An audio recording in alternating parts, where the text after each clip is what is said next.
The alien general demanded humanity kneel. She made him kneel first. HFY Sci-Fi story.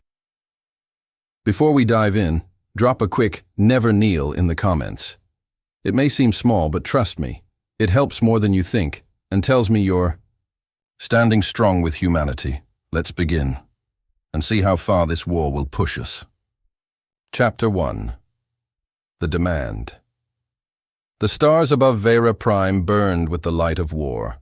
Admiral Selene Ward stood at the center of the United Terran Fleet's flagship, Iron Resolve, as alien warships filled the void. Their sheer number blotted out constellations once visible from the planet below. Across every open frequency, a single voice echoed, deep, guttural, carried on subspace resonance like the growl of a predator. "I am General Zorvac of the Dominion. Your species is nothing but an infection spreading across the void. Your time ends here. Kneel, humans, and I may let some of you live as slaves." The bridge crew went silent. Even the ship's engines seemed to hum quieter. Admiral Ward's jaw tightened. She remembered Mars burning when the Dominion first struck. She remembered the orbital bombardments, the firestorms consuming cities. She remembered her son's last transmission. "Mom, we're okay." Before static swallowed the signal, she leaned forward, activating the comms, her voice sharp as a blade. "You said humans will kneel?" The alien general's laughter rolled through the fleet like thunder. "Yes, kneel before your betters. Kneel before the Dominion." Her eyes narrowed. "Then kneel first." "The comm line cut. Fleet!" she barked, her voice like a war drum. "Open fire!" Chapter 2. Fire in the Void. The void exploded. Railgun slugs screamed across space, guided missiles streaking like burning comets. Human warships surged forward, breaking from rigid formations into chaotic swarms. Alien ships responded with brutal efficiency, their crystalline hulls refracting energy beams that sliced through destroyers like paper. The Dominion fought with perfection, predictable, rehearsed, cold. Humanity fought like madness. "Admiral, the Vanguard reports heavy damage," her comms officer cried. "Tell them to ram. If they're burning, they burn into the enemy." The holo map lit up, one crippled Terran frigate plowing through a Dominion cruiser, detonating its reactor in a blaze of light that sent shock waves rippling across the formation. Ward clenched her fist. Humanity couldn't outnumber them, couldn't outgun them, but they could outthink them, outrisk them, outfight them with sheer refusal to die. Still, the enemy pressed forward. Planetary shields below screamed as they absorbed impact after impact. The Dominion wasn't here to conquer. They were here to erase, and the Terran fleet was already bleeding. "Ma'am," her XO whispered, "if we fall back, we can regroup around Sol. We can still save the homeworld." Ward shook her head. "If Veyra falls, Sol is next. There is no retreat." The enemy flagship loomed in the distance, massive as a moon, and Admiral Ward swore, "That ship will kneel." Chapter 3. The Butcher's Calculus. Hours passed in fire and blood. Every move was a choice between lives lost and lives saved. Selene Ward felt each one. The casualty feeds scrolled endlessly. Ship names, squadron call signs, crew rosters, thousands dying by the second. "Ma'am, the Dominion are adapting," Tactical reported. "They're countering our swarm tactics." Ward's eyes flicked to the display. "Then stop swarming. Break into micro-wings of 5. Independent action. No patterns. But that'll look like chaos to them." "Exactly. Human fleet's shattered formation. To the Dominion, it was insanity.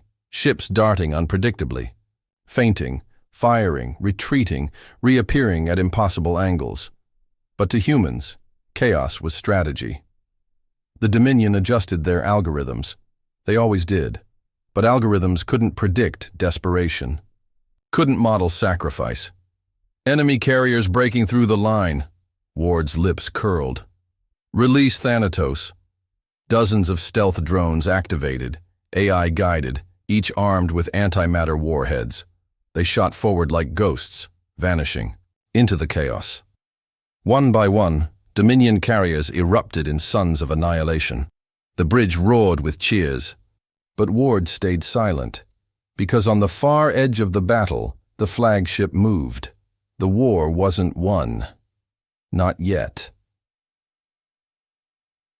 Chapter 4. The Voice of the Enemy. The Dominion flagship filled every screen, a leviathan of crystal and steel, radiating violet energy. Then once more the alien general's voice filled the void. Impressive for vermin. You kill well, but you cannot win. I have seen hundreds of species burn. You are no different. Ward slammed her hand on the console. Different? You don't understand us at all. Then enlighten me, Zorvak mocked. She stared into the abyss where the enemy ship loomed. Her throat tightened, but her voice never wavered. Other species fight for territory, or survival, or power. Humans? We fight for each other, for the faces behind every name on those casualty lists, for the children who will inherit the stars. Her hands curled into fists. And we do not kneel. Zorvak laughed, but for the first time, there was hesitation in it. Chapter 5. Into the Beast Ward made her move. Marines, you wanted payback? You've got it. Boarding assault on the flagship. We cut the head off. The body dies. Dropships roared from hidden bays, streaking through enemy fire. Marines in black exo armor smashed onto the Dominion hull, plasma cutters burning through crystal plating. Inside was hell. Organic machinery pulsed along the walls, veins of bioluminescence pumping alien ichor. Dominion soldiers fought like machines, precise, merciless. Sergeant Kane, leading the first squad, barked through comms. Command, this place isn't just a ship, it's alive, breathing, fighting back. Ward's voice came steady. Then, carve its heart out. Marines pressed forward, step by bloody step, toward the core chamber, where General Zorvak himself awaited. Chapter 6. Kneel First. The chamber was vast, lit by violet fire. At its center stood Zorvak, towering, armored in living crystal, his eyes burning like suns. You are bold for prey, he rumbled, but here in my heart you will kneel. Admiral Ward stepped into the chamber herself, flanked by her honor guard. She had come. She hadn't sent others to die in her place. She raised her blade, an antique officer's sword, reforged in plasma steel. You said humans will kneel, she said, voice echoing. Her sword pointed directly at his chest. Kneel first, the alien general roared, lunging with inhuman speed. The chamber erupted in fire and chaos, Marines firing, Dominion defenders swarming, explosions rocking the walls. Ward met Zorvak's strike head-on, steel against crystal. Her arms shook with the force of it, but she did not fall.